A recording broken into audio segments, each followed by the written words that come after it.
Today we're going to talk about finishing pig care. We're going to talk about three main points. The first one being feed, the second one being water, and the third one being environment or airflow in the barn. If we get those three things right, we're going to do a great job at producing profitable, efficient pork. So one of the main points we're going to talk about is feed. So the main thing that we need to do is make sure that we have plenty of feed availability for these pigs. Today these pigs are about 160 to 180 pounds. They're going to eat somewhere between 5 to 7 pounds of feed a day. So that's a tremendous amount of feed that has to go through a feed system and a feeder. So if we look up here, this is where the feed will come in through this auger and then drop down through here into this feeder. This feeder may only have a capacity for about a half an hour worth of feed for this pen of pigs. So we got to make sure that our equipment is running all the time. When pigs go out of feed, number one, it will reduce their growth, and it also cause additional health problems that we don't want to endure. So that's the main thing that we want to talk about, is making sure that we've got really good feed availability at all times. That's the number one thing when it comes to making sure that we can produce good pork.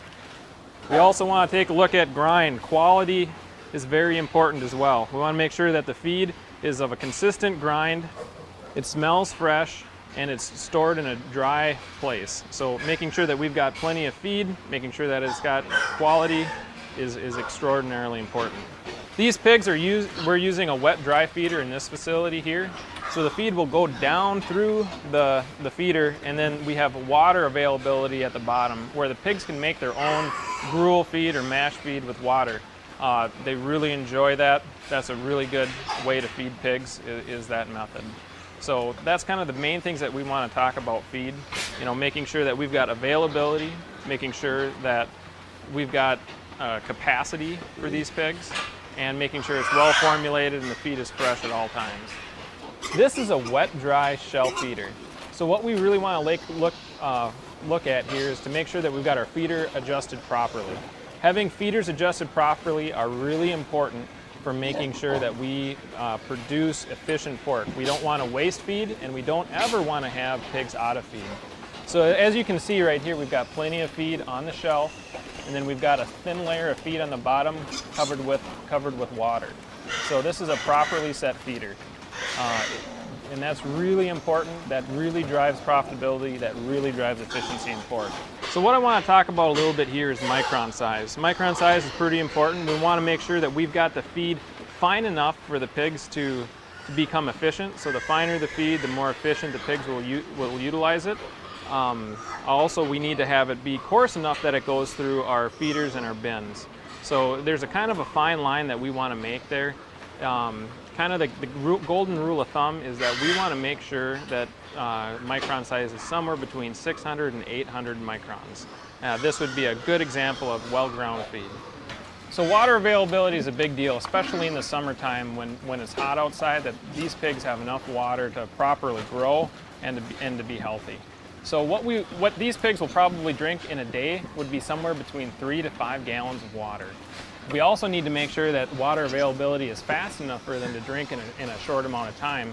So we want to make sure that our nipples can flow at least 1 quart a minute. So the last point we want to talk about is ventilation. We want to make sure that we've got enough good quality airflow going to these pigs at all times, and we also want to make sure that we're at the correct temperature for the pigs based on their body weight. So as pigs get bigger, their ideal temperature continues to drop. So a 13-pound nursery pig can only, their temperature point is about 85 to 86 degrees. As we get into these big 180-pound pigs, we're really looking at closer to 65, 67 degrees would be their ideal body temperature, or their ideal ambient temperature. You are the biggest sensor in the barn. So if you walk through the barn and you feel that the air quality is good, you've got plenty of airflow, that is the most important thing that we need to make sure of. So our own senses, our smell, our humidity, what we feel for humidity in the barn, that's really what we want to make sure that we're watching and monitoring and we're the best sensor of that as a barn care worker. As a pig care worker, what we want to focus on is doing daily chores and doing a good job daily in each pen. We want to address the three things every day in our actions, which would be feed, water, and environment, like we talked about before. So as we're going through, I want to make sure that we've got enough air walking through every part of the pen. We've got enough feed in the feeder. I want to make sure and check every nipple, every water source to make sure that we're getting the right amount of water. And the next part is I want to do individual pig care. So I want to make sure that every individual pig is doing well in every pen.